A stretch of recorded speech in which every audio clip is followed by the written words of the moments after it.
can't see anything on my screen. But you can, yes. Iris, and I see some thumbs up. Thank you. Okay, lovely. So, Iris, once I've introduced you, if you just want to say next slide, and I will make sure that we progress through. So welcome, everyone. This is the first of this year's seminars from the Intentional Communities Research Network, which is a very loosely based network that's emerged out of a lot of what Dr. Kirsten Stephen Woods has done in the last few years. And now I'm helping, supporting, however, collaborating. And we've got a wonderful range of speakers, one a month over the next 6 months. We're both very excited to have Dr. Iris Kunze here, who's going to be talking about intentional communities and eco-villages as real-life experiments for sustainability for more than 20 years of research. So very excited to hear your talk, Iris, and I will mute myself and make the slides go as you wish. So welcome, everyone, and just to let Iris know, I've got 18 people here, so there's a nice audience today. So thank you. Yeah, thank you very much for the invitation here today. I'm very happy to share this with you and to connect with the researchers around eco-villages and sustainability. So yeah, I'm pleased to present my research. And I thought, okay, what could be interesting for you? And I have a little bit more the focus on the methods than on the results, because I guess all of you know intentional communities and eco-villages. And so I have a little bit more, also maybe you can go next slide, please. So to show you a bit, how this all began more than 20 years ago. Actually, it started already in the 90s when I was a student. And so I will present from several research projects, and of course also my own path and all that, like the insights I've gained and what I thought would be interesting, also with the background of my expertise, of course, to research in this field. Yeah, so I lead you a little bit through the socio-ecological transformation experiment, how I started to research intentional communities in my diploma thesis and in my dissertation, and then empirical approaches that we used and developed, and then the transformative social innovation theory project and another project, Cosima. Yeah, next slide, please. Because for me, it's a little bit maybe also interesting to let you know that I have lived in several communities in my life, starting here in 1995. Actually, after finishing school, I was engaged in the environmental movement, and I was very moved by all the problems we had, and environmentally and societal crisis, which at that time were the environmental issue very on top. And I wondered, okay, what could be the solutions? And then I discovered these eco-villages. I started to get to know some of them, and then I lived in one myself between 1989 and 2000. And this was then in my studies. And so I thought, okay, let's research about it. And I found a professor at university in Münster, where I had been in Germany at that time, and started my geography diploma master's thesis. Today it's a master's thesis work on form communities or perish, because this was a citation actually from a community member, and this was the title of my diploma work. So that was interesting. I had 2 case studies in Germany. Yeah, it's all, you can hear me? It's all fine? Yeah. So let me know if there's something. But I also have an eye on the chat. Yeah, maybe I can say, so if you have questions or so, write it into the chat, or you note the number of the slide, because I have a lot of slides and I'm throwing a lot of content on you. And maybe if you are interested in a special thing, so maybe I won't go into depth with every slide, but then we can come back later to it and you can ask about the special topic that you're interested in. Yeah, so then the PhD research, and then we had this community project, maybe similar like you now at university. We had this in Münster, where we had a little bit smaller research projects and some doctoral thesis working on this topic. This was, yeah, it's sociology. Yeah, then I came to ICSA, the International Communal Studies Association, and to the board. And so this grew and grew. And I was also involved in other research topics. When I came to Vienna in 2011 at the University for Natural Resources and Life Sciences, I was involved in other topics around nature and human relation. But I came back to ecovillages again and again, especially then in the EU project Transit, which I will tell about, and then Cosima. And then I also lived in the ecovillage of Sea and Linden, and now I'm living at a farm community in Austria. And for the coming year, I'm co-organizing the ICSA conference, so I will give you an information on this at the end. And also the IRI, the Institute for Ecovillage and Research. We are just starting to plan. And this is also probably something that could be interesting for many of you. So please, next slide.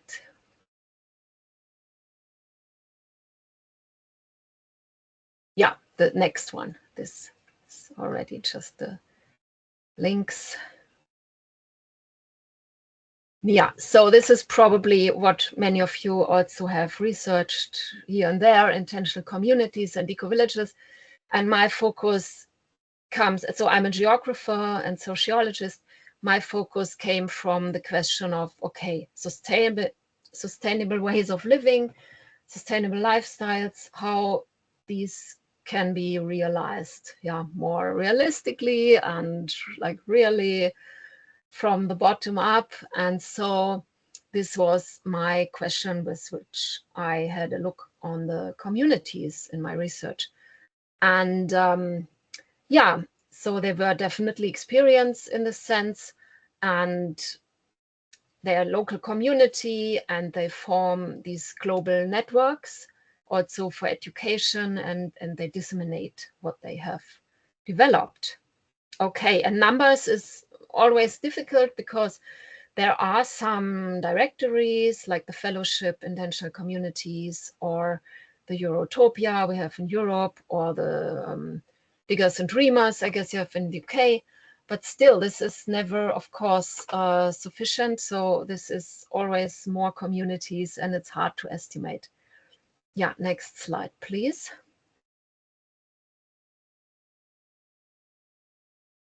So this was my theoretical, my methodology approach in my dissertation, because I thought, okay, I have these questions about sustainability from environmental sociology. And so I derived several key questions and posed them to the field of communities.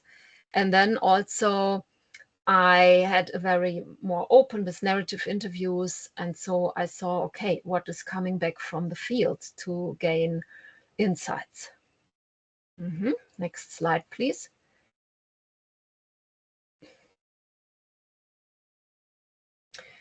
Yeah, and I derived from this grounded theory approach in a way these four topics mainly, like communities. They start with an intention, a philosophy that is not just a project or an enterprise for profit, but they have an idealistic intention. like community and sustainable ways of living. And then they create structures, decentralized, democratic consensus decision. They live a social practice, of course, with the intention of community, so learning, practicing social competencies and communication. And then very interesting, of course, this experimental approach, because there lies the potential for creating a lot of innovations. Yeah, thank you. Next.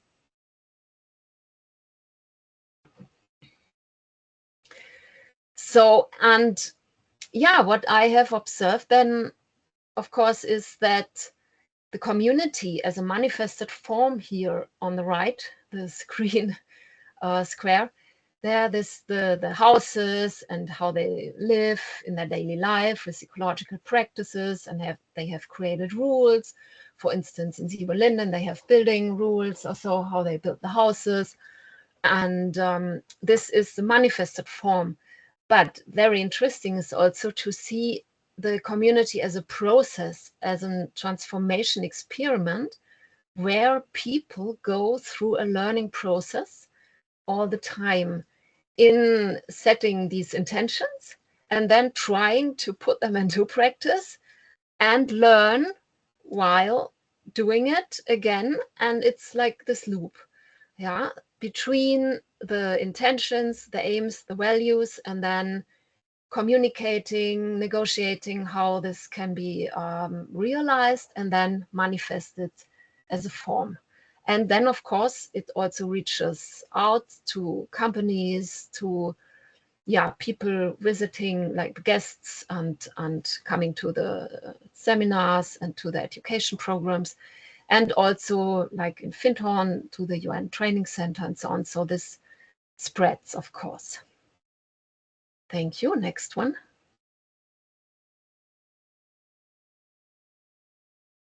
Yeah, and the potential of intentional communities, of course, we have there a lot of voices. These are just some where they describe ICs as the ideal social movement entity, like Bashir, or as developmental communalism. This is a little bit what I have described in the graph before, like by Joshua Lockyer, as a cultural critique, of course. So, and in Münster, we had this sociological perspective also coming from socialization theory.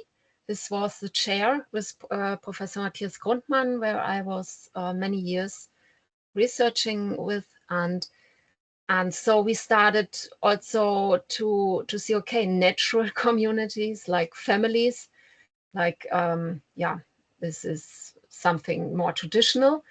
They tend to subordinate to society, but intentional communities strive for intervention and creation. So this was a little bit a mark also we oriented at from the sociological point of view. Yeah, and then of course the transformative social innovation initiatives and the grassroots movements, which we know also from the last decades of research. So next slide, please. Yeah, our research approaches were very much ethnographically influenced. So we applied field research, or me especially. So I went to these communities and staying there for several weeks or even months, and came in as a visitor and or as someone who co-works there. And later also I lived in Sieberlinden for several years, but this was also privately motivated and not connected to a research project. But however, so this was really gaining a deeper insight for me to the holistic sphere and world of these intentional communities. Yeah, and we discussed this also a lot. So how can we distinguish our roles as a researcher and as a person who experiences things there and has also a psychological and emotional resonance to some things that are happening there. So these kind of things. And this was a very important phase, I would say, of the research for me to understand, to distinguish this. And I wrote about this also in my dissertation, a chapter. Yeah, please, next one.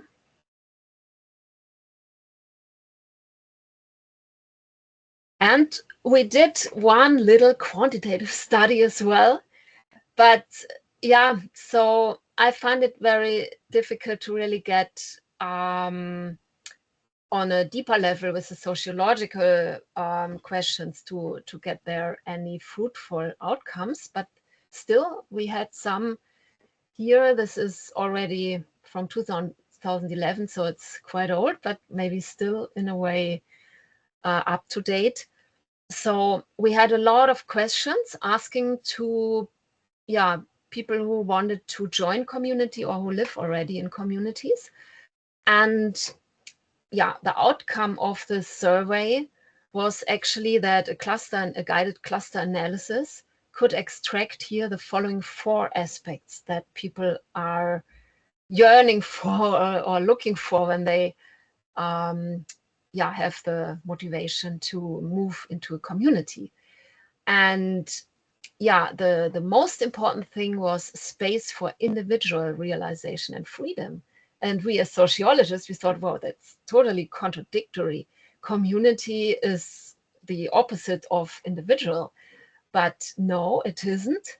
And that's also a main finding that I describe later in this article on new modes of community in 2020. I described this very much more in detail, that actually these new forms of community we have now, the intentional communities, they actually support individual realization. And this is, of course, a big challenge also for this kind of communities, but still it's, I think, the trend. And this is really what people, the majority of people who want to join intentional communities and ecovillages, what their motivation comes from. Then cozy nest is, of course, also an aspect people are looking for, and encounter and reflection. So this is a bit controversial encounterment for personal development. And of course, pressure, like subordination to some rules or something that's probably, or that was more the focus in monasteries, because we already sent this questionnaire to monasteries. That was very interesting. And actually, the most contradictory responses we got between intentional communities and monasteries were about religion and spirituality, because for the monasteries, this was the same. But for the communities, it said religion, they were very rejective about it. And spirituality is something, wow, that was really very popular there. And because it's about individual experience, and this individual freedom is, was a little bit our interpretation from the data. Thank you. Next slide. So I published my dissertation on social innovation, intentional communities and ecovillages in 2009. And then 2 years later, the European Union came out with this new research program on social innovation, because they thought this is now something important that needs to be researched and also supported in politics. So we got this research project approved. Next slide, please.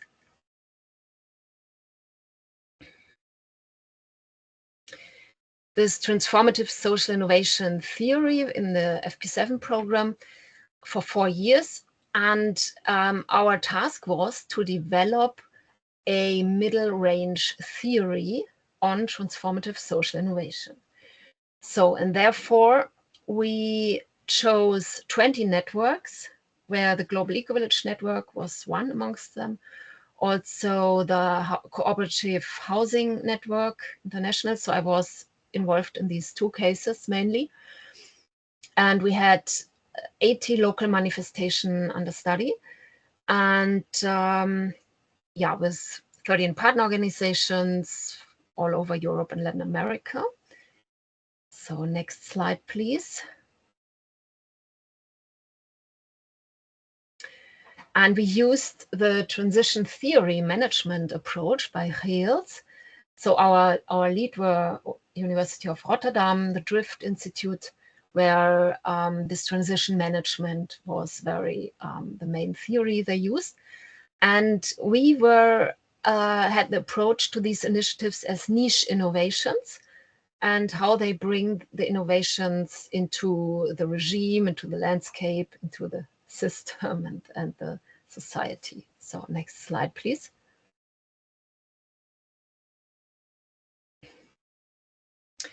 Yeah, this was our methodological approach that looks a bit awkward. So we had also deductive and an inductive, yeah, for middle range theory. And you can read here the papers from, yeah, actually from Bono Pale also. I will indicate this later, where we came up with the propositions and the theory then later. And we created actually from the in-depth case studies and the meta-analysis of these networks, we created propositions of this theory. And so we had an deductive and inductive approach to ground this theory and systemize and conceptualize it. Yeah, next slide, please.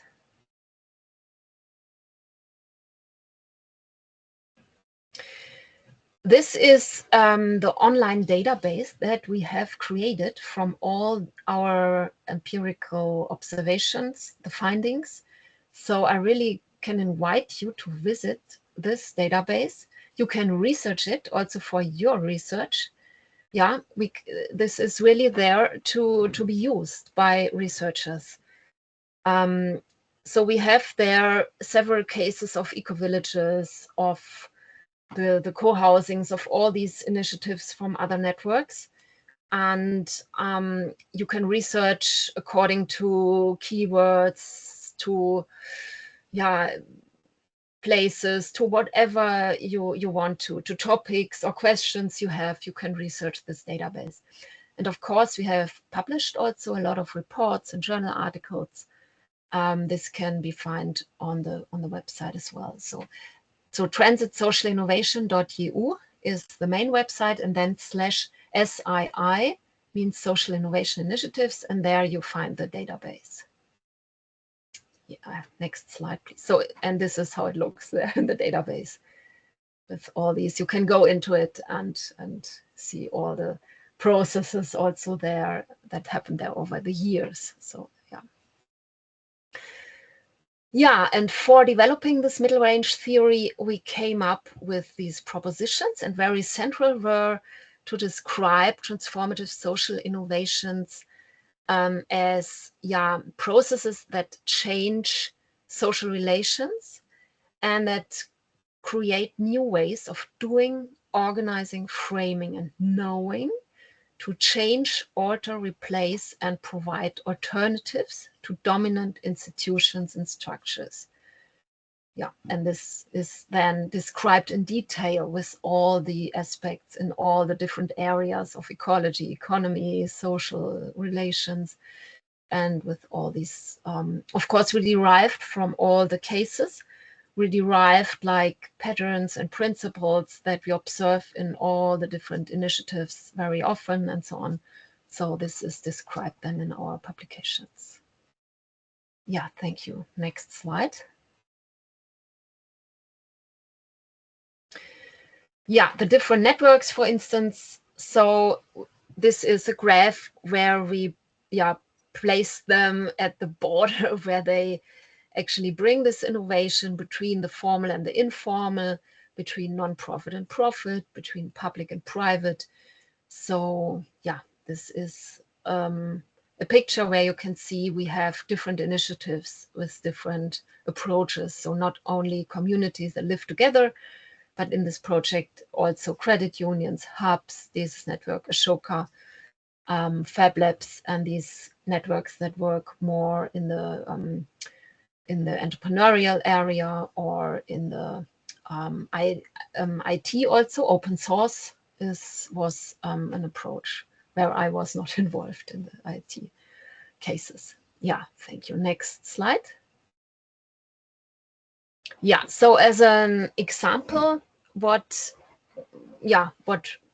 how we derived all these principles there, here the example of new ways of doing from the eco-village, here 2 principles that they change habits and infrastructure at the same time, that community life is an incentive also to save energy, living together, sharing things, car sharing and these commons and all these aspects, of course, and that a full-featured village provides also a lot of features, of course, that you need not only during your free time, but also maybe you can work there, and that reduces, of course, traffic and like these kind of things. Yeah, collective ownership, democratic bodies, and of course, what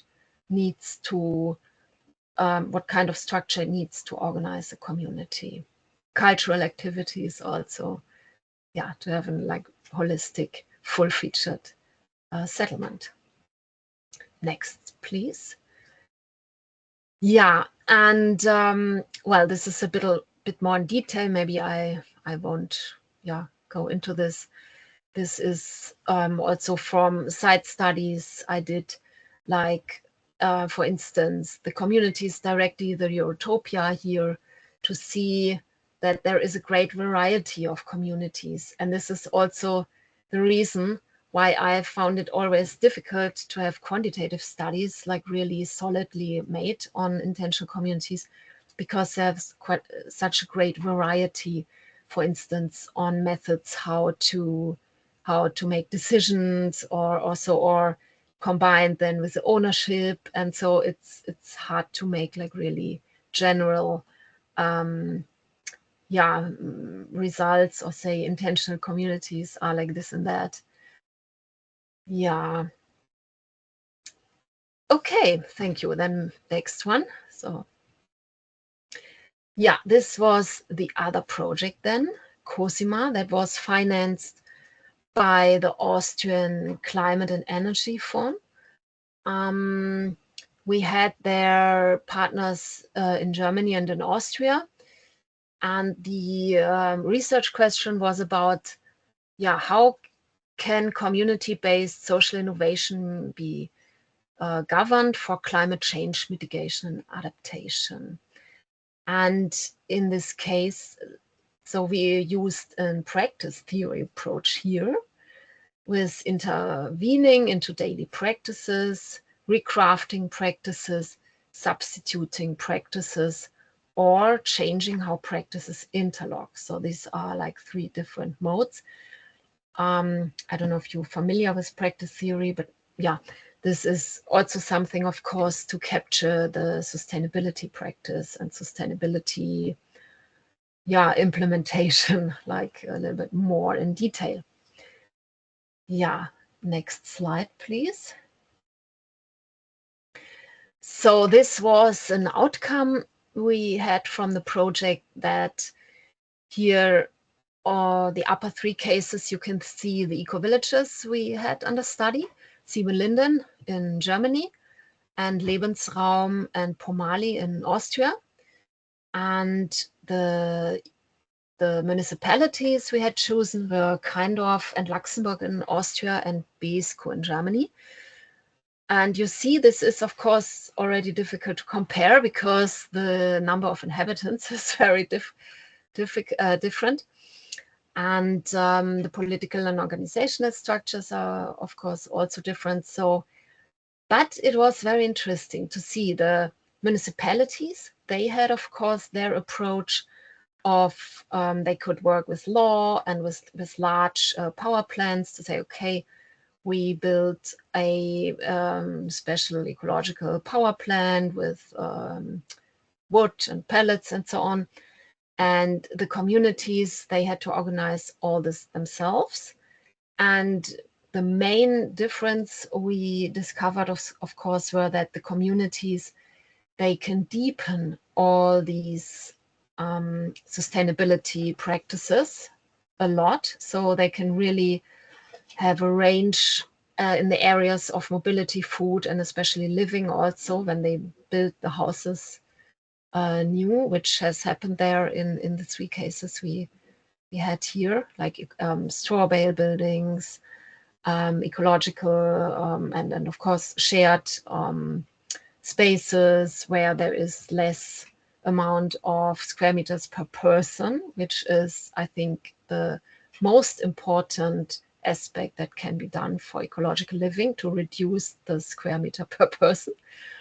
Yeah, the installation can be very well, that's fine, but yeah, also the other aspects should be taken into account.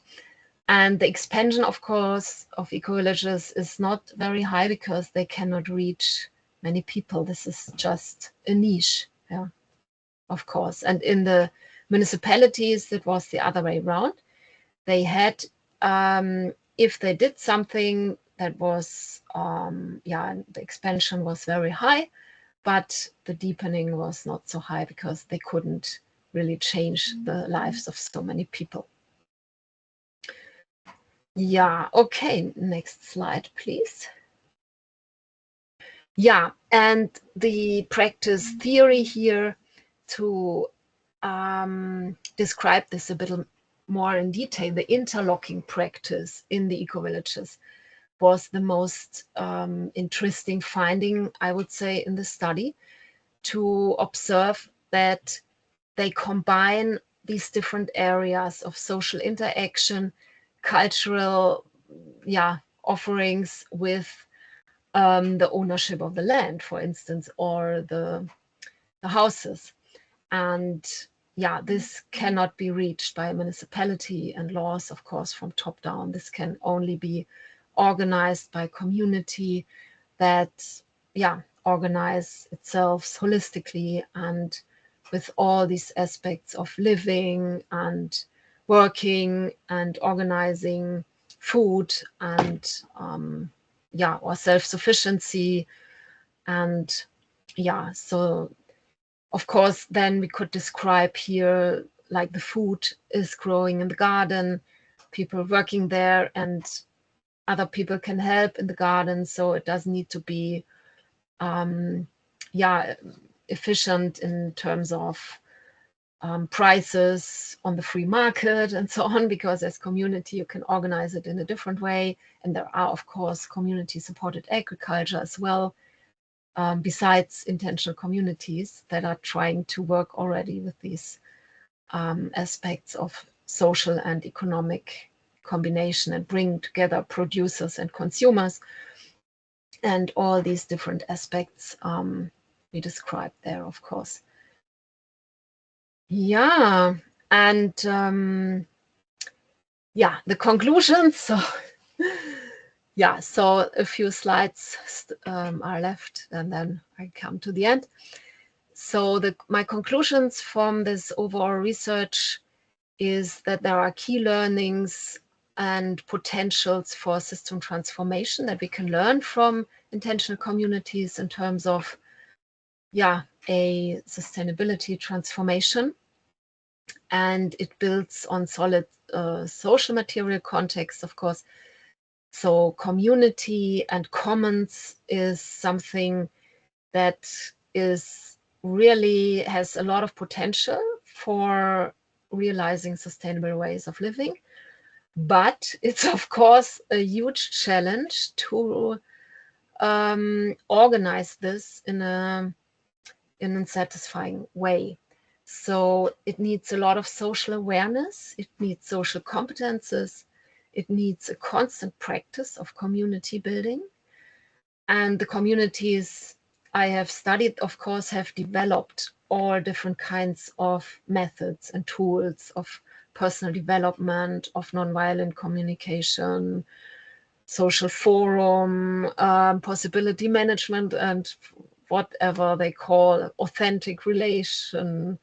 And yeah, so this is a lot of, yeah, personal work done in these communities.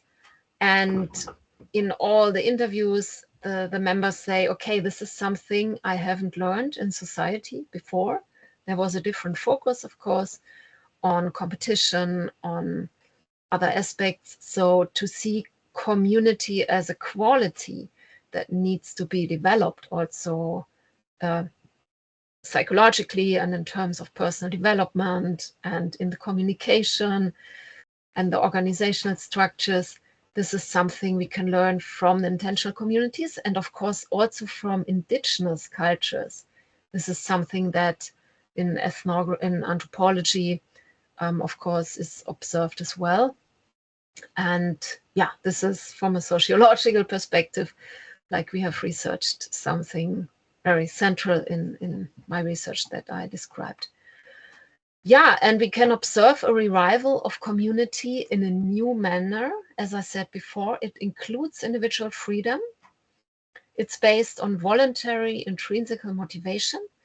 And the community, the intentional community, the eco-village is, of course, dependent on the engagement and the motivation of the members. Yeah, at least of a certain part of the members, maybe not even the majority, maybe a core part or amount of the members is enough.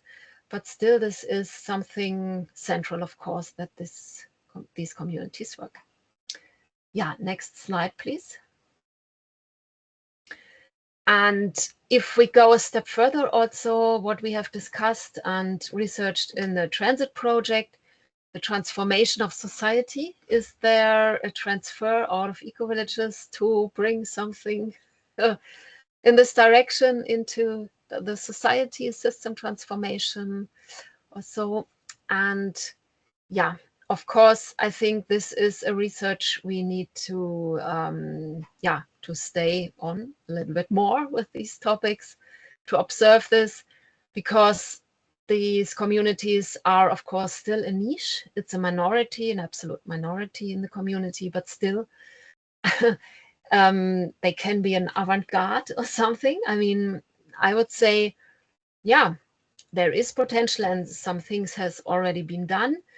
So communities give advice to UNO, to UNESCO, and yeah, but it's something probably that is, they are still experiments or real life laboratories where people, yeah, who go there, they commit their life and they live like this, but it's not for the average person or so. And they are, yeah, special experiments. And we as researchers, I think we can observe so many things in these experiments, because in all these years, I wondered if I would set up an experiment, like a social experiment, but it's something, well, so I'm happy that these communities exist and I can observe them. Of course, it's special conditions then and not an experiment maybe as I would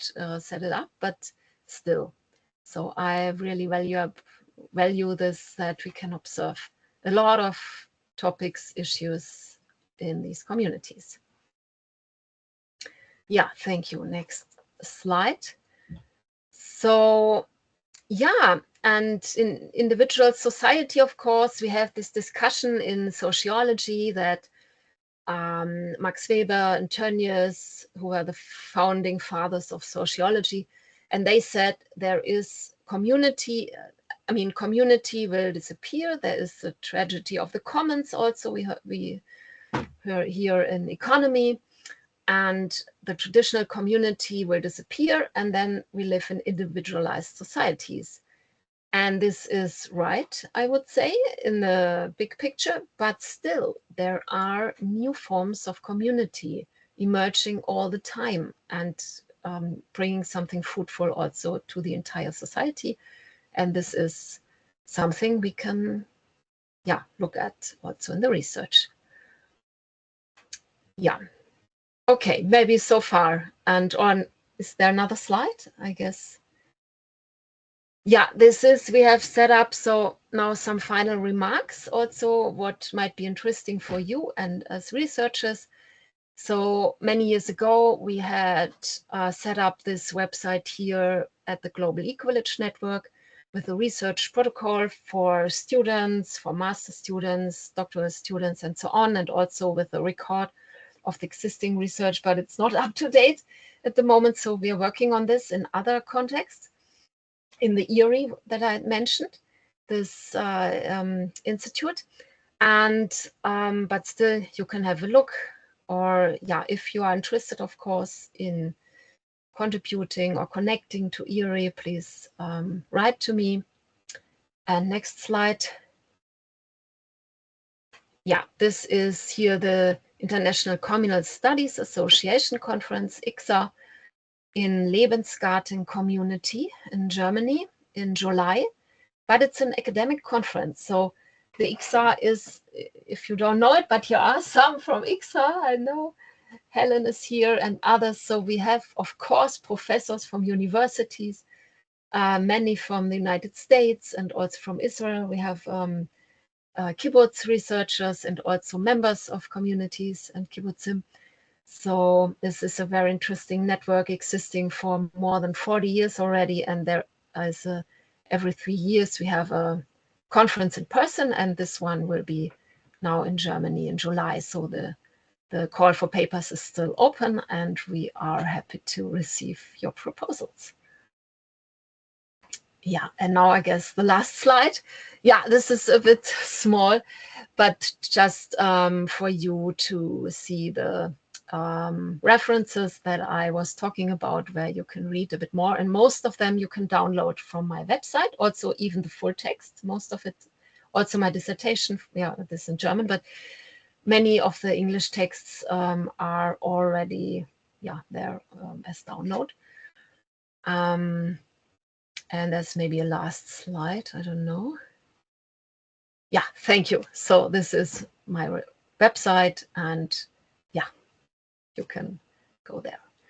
So thank you very much. And I don't know how long we're going to make today, but maybe we can have a discussion, questions. We can go back to slides if this was too fast, and I'm happy to answer your questions, or also hear about you and your ideas and critique and so on, of course. Brilliant. Thank you so much. What a whirlwind of information. I've heard you speak before, Iris, and I was still rapidly trying to write down lots more ideas. So thank you ever so much. We've got, I'm just going to open the chat. I think most of them are, will you be sharing your slides after the presentation? Yes. We will. We're recording it all, and then we're going to put it on the website. So basically, we have time. We have until we've got another 45 minutes. Depends where you are in the world, obviously. So I'd love to hear questions. If you could raise your hand or just put up your hand so that I can see you, and let me know if you'd like to ask a question, or if you'd really like to put a comment in the chat, that would also work. While you're all warming up, I will take chair's prerogative and ask my question. So it was absolutely fascinating. Thank you. As I said, my mind's slightly full, but I'm wondering how living in those different communities over time has helped or hindered this research. Yeah, that's a very good question, because I mean, I know cases where people live in communities for a long time, and then they write a master thesis or so, and this is always something, I would say, challenging. Well, for me, it was actually that I lived before also in communities where I went through a lot of disappointment processes myself personally. And I think this helped a lot also to get a different perspective on community. And still, as I said about the research approach as, ethnographical approach, and to observe, how I react to all this and what my dreams and my ideals are. And of course, I know that I had ideals and hopes and about these communities. And I'm still in the process, I must admit. But on the other hand, it was that I did not live in communities during my research. It was actually the dissertation. When I wrote my dissertation, I lived alone in the city. And so when I did the transit project, I was also not living in a community. Well, later then. But yeah, it was a little bit back and forth, so to be honest. And yeah, and actually you could ask the question the other way around. Actually, it was in Siebenlinden, where I lived then for 3 years between 2016 and 19. It was actually an obstacle that I was a researcher. It was an obstacle that I could really arrive as a member in the community. This was actually the case, because I always had this meta perspective, and they were also suspicious about me, the members, because I thought, are you researching us now or spying on us? And it was something.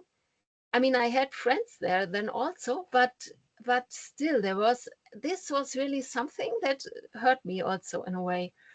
And but it was okay. I mean, I discovered that I'm more a researcher on the meta perspective, and that's why I'm not living in community anymore at the moment, at least not. I don't know what comes in the future, but it's definitely an issue in my life that I went through, definitely. And I think that maybe some of you also have to deal with it. Yeah, yes. It's definitely it. And because I think the most challenging thing is if you live in a specific community and then you research about this specific community. This is, of course, challenging, because then you cannot really write something critical about it. And still, yeah, it's definitely a challenge. But it's always, I think, because I had also my ethical ideas or ideals I had, that I won't write like really bad things about communities behind the scenes, so that I would publish this as a researcher. I didn't find this. So only anonymously generalized, I have done that, of course, but not specifically. And this is what I would never do. And this is the task of journalists, I would say. But yeah. So maybe I could answer your. No, that's absolutely brilliant. I really I recognise that as well, Iris, because of my friend Paul Chatterton lives at Lilac in Leeds, which is more co-housing than an eco-village, but the community have asked him to stop writing about Lilac. And so, yeah, it brings up all sorts of different dilemmas. So there's a couple of things in the chat, and there's some reflections on some of the dilemmas between individual and community and how they come together. And then there's a question from Jim. Do you want me to read it out, Jim, or would you like to say it? Oh, yeah, actually, I'll say it. Hello. Hi. Thank you for a brilliant presentation. Yeah, there was, as Jenny says, there's so much in there. I've just got pages of notes and scribbles that I've done, but one particular one, which I put here. Do you think that some of the approaches and methodologies that you've outlined there are all within the framing of ecological communities specifically? And I wondered to what extent they're applicable, do you think, to other models of intentional community, albeit that all the intentional communities that I've ever come across have some sort of direction or aim towards ecological thinking, but my own background, for instance, is researching groups of older people coming together, usually in co-housing, to age together primarily. So I just wondered about your thoughts about methods and approaches that, or rather the degree to which the ecological is central to the work that you've done. Mm-hmm. Yeah, I mean, I had this focus with sustainable ways of living. So I was choosing, of course, communities that apply this. But I would say that the social aspects, I mean, as a sociologist, and what I describe about this new mode of community and these social challenges, interactions, the negotiations, the organizational forms, the personal development methods, tools, and so on. So this is, of course, for all intentional communities. Doesn't matter if ecological aims, but there's, of course, also a range of different kinds of communities in terms of social intensity.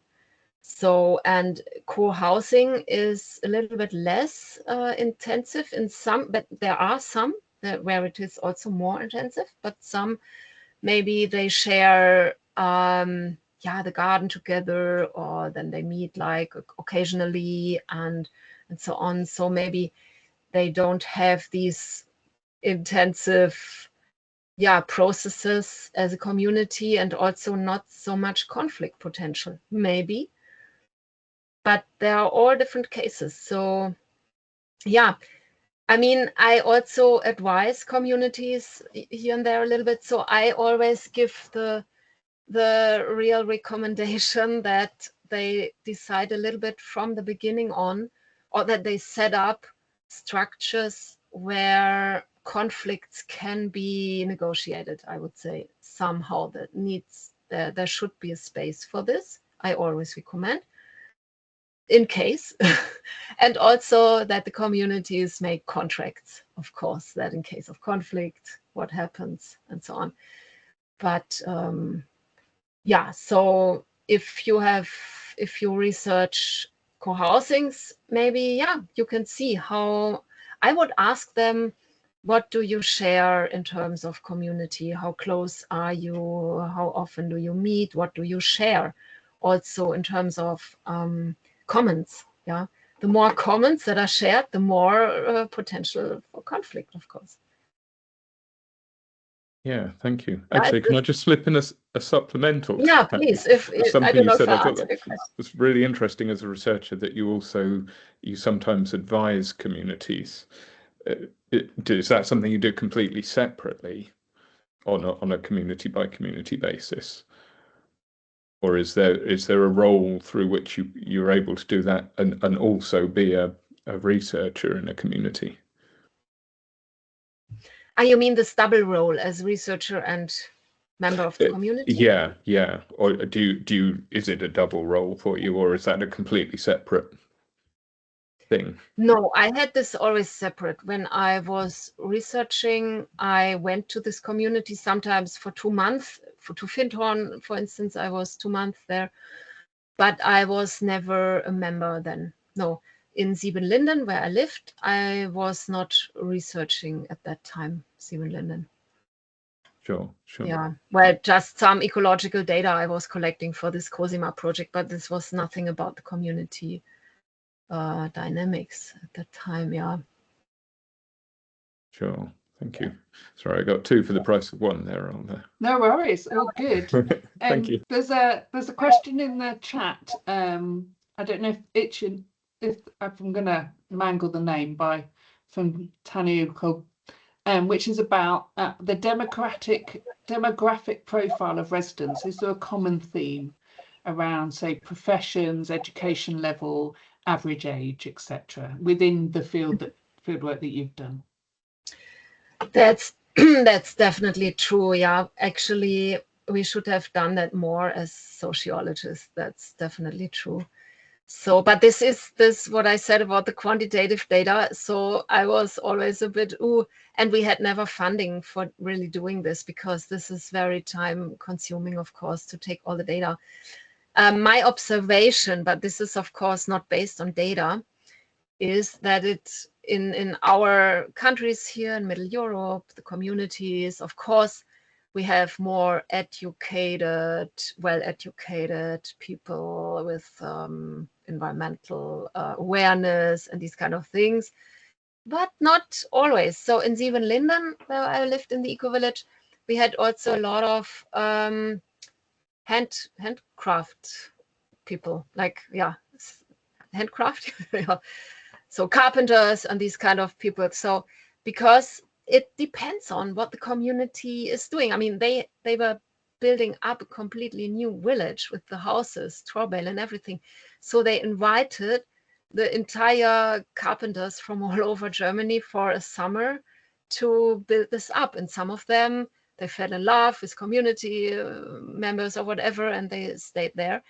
And not necessarily because of the idea of the eco-village, but because of personal, yeah, relations. And that is also something interesting. I think this can be observed in other communities as well. And that, and also some refugees have been accepted in Siebenlinden over the years, or accepted, yeah, they have come to and were taken. And yeah, so, but of course, there is, because of all the communication processes, it's important to speak the language. So this is something, of course, yeah, if you want to join a community in Germany, you need to speak German. And of course, you can take some time to learn it, but you need to speak German. Otherwise, you cannot be part of the community. That's the point. And yes, thank you. Yeah. Sorry, I didn't mean to cut you off, Iris. Carry on if you. I didn't mean to cut you off. I think you were saying something really important around language there, and what the language norms are, which I think in a lot of these eco-villages that are quite international, but that still stands. There's a couple of questions. So there's one from Helen and then one from Beatrice. The one from Helen is in the chat. And it asks around the rigidity of the lost community model versus more recent work that centres connection as already there. Whether you think there are parallels for this, individuals in community model or communities of interest in other spaces. Yeah. Yeah, I mean, community is a word that is used today very, yeah, Facebook community or whatever, yeah. You know, so yeah, of course, it depends a little bit on the quality, and maybe all this, what we have today with the social media and all the opportunities to connect virtually, of course, this brought a great enrichment in all this. And this is very good, I think. So this was not so much my focus, but I was also in connection with researchers who had more an eye on these post-traditional communities. So in Germany, there are some researchers, and yeah, focusing more on these virtual communities or these post-traditional communities that are very fluid. Yeah, they're not very committed. And I mean, my interest was always in the intentional communities, because they are a very committed form of community in our modern world, trying to connect individuality with community, but still very committed, because you move there, you live there, you spend your money, and all these, you know that. And these other forms of communities, there's such a richness. So yeah, this was not my research so far, but it's of course interesting to see. I mean, I think that this commitment, bringing together, living together and sharing commons together, building houses together, this has this potential for creating an own structure that could be an alternative to system structures. So, and these fluid communities, I haven't seen that, to be honest, that they create some, I mean, of course, they do this in the mental space and in the ideas and discussions and concepts and belief systems, and that's a lot of richness, that's true. And maybe also the structures, but yeah, I'm happy to hear others, but this was not my focus in research so far. Thank you. And Beatrice? Hello, hi, Dr. Iris. Thank you for a wonderful presentation. It was so inspiring. And I am, for those who don't know me, I'm from Brazil, but I'm now in Portugal, and I'm an eco-village researcher as well. But I related a lot to what you said about this double role. I've struggled to join a community, even though I've been um, friends with many communities for a while already, just especially because of that, because I myself wouldn't feel comfortable being a researcher and living in a community that I would like to research at the same time. That can be really confusing and challenging. So I decided to focus on researching the events Eco-Village organized, but these are very temporary. And we know that transformation is not linear and often long term. So the methodological strategies can be really different from one time experience to living a long time or observing for many years how the community group develops. Uh, but it was great to see how your trajectory from transit then to Cosima. And so I have a conceptual question for you. It's about how do you see the practice theory contributing to a transformative social theory? I mean, does it help understanding how social innovations become transformative through the everyday practices? Yeah, well, very good question. Yeah, sure. Absolutely. I mean, the practice theory is just a theory approach to, or a research approach to understand or to capture actually what is happening in the communities. Okay. So, and the transformative social innovation theory is more like a concept for, yeah, for sustainability transformation. And definitely, I think in the Cosima project, we got even more insights about how this works. And as I said, this interlocking of practices, yeah, which is, so we could describe actually this special approach of intentional communities and eco-villages.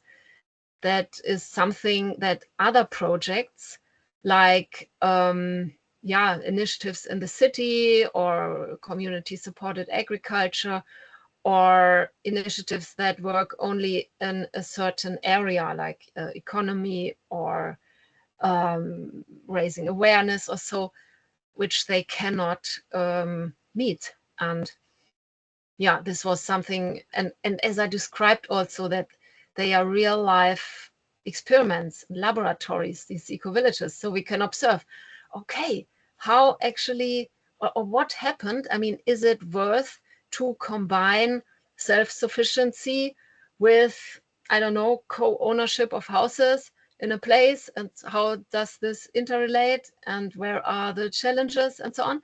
So, and this can be observed in many eco-village cases, and so we got insights on this. But maybe this is also good to do more research on this. You know, I mean, we have started this first research project with a few cases there, and I hope there will be more research projects. I don't know, many others that have applied practice theory that much in intentional communities. Maybe there are some. I know that there were like ecological footprint studies in eco-villages, several, but this is not so satisfying in my view, because it only measures the outcome at a certain moment, or like the material situation, like waste and energy use and these kind of things. And this does not really justice to the community, I would say. It's a bit, because it forgets the process, that these communities are processes and learning environments. Yeah. But yeah, we will do more in Erie, Beatrice, and in Ixa, sure. We have more ideas, and others also. Hopefully, yes. And hopefully many others who are here and will be in the next seminars will join as well. Well, thank you. Thank you. And there's a question, is it Raphael? Raphael, yes. Hi. Hi. I'm also a sort of eco-village researcher. I did my thesis on the topic and will be working as a freelance researcher also for some eco-village in my area. I found some of your papers, of course, throughout my thesis. The reflections here have got me thinking. I feel like we preach intermediacy a lot in terms of how intentional communities are able to embed their innovations onto the regime. Like we like when those communities are sort of open, but not too much, so that they retain a certain identity, but they can still interact and share their practices.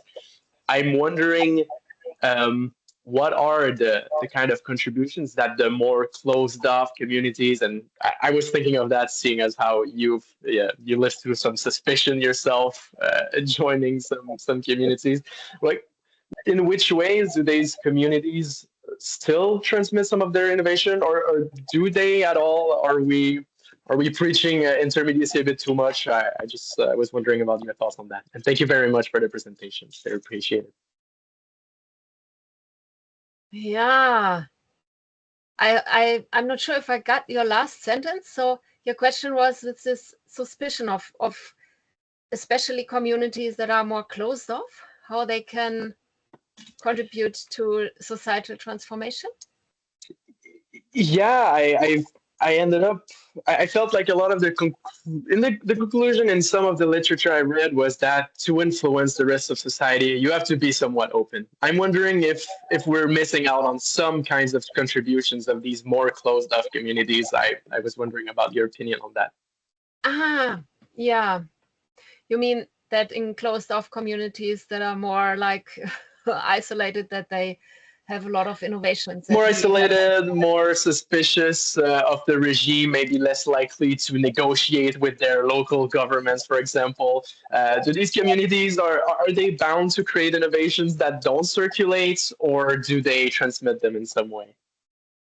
Yeah, I mean, sure, there is probably a lot of innovation that is not discovered yet. You can say, yeah, sure, I guess so. But it's always, innovation is always in relation to something.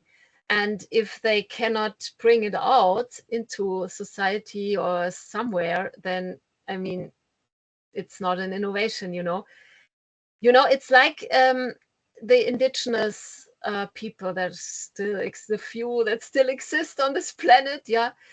So they are also, in a way, or only those who have isolated themselves over the last centuries could survive, like the Kogi, at the moment coming from Latin America. So they coming a little bit more out at the moment. That's interesting to observe, I think. And what their culture is, yeah, very different to us, I guess, to our society. It's interesting to see. And yeah, maybe this isolation can protect a certain culture. Yeah, I guess so, for a certain time. And yeah, but I mean, if you are a researcher really in your heart and you want to do it, you will find access, I'm pretty sure, to any kind of community where you want to go. Maybe you need to transform yourself first to become someone, or you learn a different language, of course, you need to do that, or whatever you need to do. But probably, yeah, it's more or less maybe possible to get access in any kind of community sooner or later. Thank you. Thank you for your thoughts. Very appreciated. There was a couple of small questions in the chat, Iris. One is around whether people travel for work, whether they're working from home or there's something mixed. And the other one is, that kind of journey that sometimes happens when places are squatted. and then might become legal space. I don't know if you want to speak to either of those. Yeah, these are such questions where I can say this depends on each of the different cases. So you can find everything. Some communities, they have almost all the work inside and they, sustain themselves. In co-housing projects, normally people go outside for work. And of course, as times have changed now towards more remote work, of course, many people can do home office work in the community. And so, yeah, there is a lot of variety there as in the normal society as well. And what was the other question? It's around really, I suspect really whether all eco-villages start as legal or whether there's for some of them, a trajectory from squatting into more legal formations. Yeah. Well, I mean, I haven't talked about this, but the communities which we see as, communities out there, this is actually just a little percentage of all the communities' attempts that have been, done in the last decades. So even, I mean, Diane Leaf Christian, she has published this book. She's a community member in an American community, this growing alive together or something. And she, from her experience, she says that more than 90% of the attempts to found a community fail. So only 10% make it to a community that exists 5 years later with a piece of land and a house on it or so. So that's really shocking in a way. But as a sociologist, as I described this is absolutely understandable, because there is a longing for community, a big longing, and there is some romantic ideas about it and this coziness that people are looking for, but that's not the case. So community is something really hard to come up with, a lot of conflicts, a lot of self-responsibility that needs to be developed. And this is only a few of these projects have made it, and they have all gone through all these processes that were really like hard processes. So yeah, you can find this in my literature where I wrote about it. And yeah, especially the new community article from 2020, I think, is something that describes this. And yeah, so yeah, does this answer the question? The legal frame. Yeah, of course. I mean, many projects that I have researched in Germany, because in Germany, of course, the real estate is very expensive. So this is not so easy to find something. And a lot of the groups, they meet for years before they are strong enough and they have the financial means to buy a piece of land or real estate. So that takes a long time. And only some make it and to succeed. And of course, when they buy the land, then they have the legal association, foundation, cooperative, or whatever makes sense for them. Thank you very much. And some other people have been putting some answers as well in some examples, like Christiana and Kanmastu that started as squatted spaces. So I'm last call for questions or comments. I'm aware that we have been demanding a lot of Iris to present and then answer all our selection of questions. So do let me know if you'd like to ask anything or share anything at this point. We will be sharing the recording. I don't know, Iris, whether you would mind us sharing the slides as a separate piece, or whether you can tell me afterwards, and we can work out what you're willing to share. So I'm just checking. There's lots of thanks coming through. So I think maybe it's time to thank you. and let you go. And it's been wonderful to have you all here. Very much appreciate it. A wonderful audience. And yes, I've also got loads of notes of lots of things to process. And there's some good sharing going on in the chat around the different positionalities that we all bring to this research and how that complicates and also helps. So thank you very much. And our next session, which I've now forgotten the date, so just bear with me 1 second, is in February. Oh, I should have planned this before. It is on February 24th.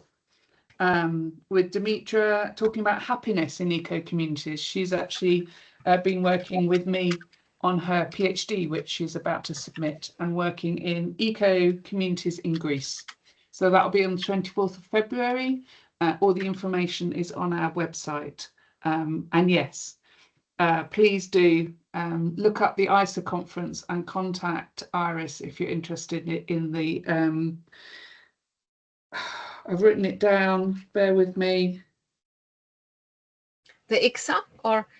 No, yeah, the Institute for Eco-Village Research. That's what I was trying to remember. Oh yeah, maybe we can share that. Oh, Beatrice, can you also share the ICSA link maybe? And I share yes. other links. So then we have it directly in the chat and you can click. Yes. That would be good. Yeah, so my website is community. Thank you, Beatrice. I needed to be slightly more multitasking there. Thank you. Wonderful. Yeah. Excellent. Thank you very much. Yeah. And wonderful. Hope to see you all again soon. Yeah, thank you very much. That was very nice to connect to you and yeah, to see other researchers and see this field growing, because I mean, it's still, because it's such a transdisciplinary, interdisciplinary research area. So we are not having a real chair or something where we could connect this to. But Jenny, if you are someone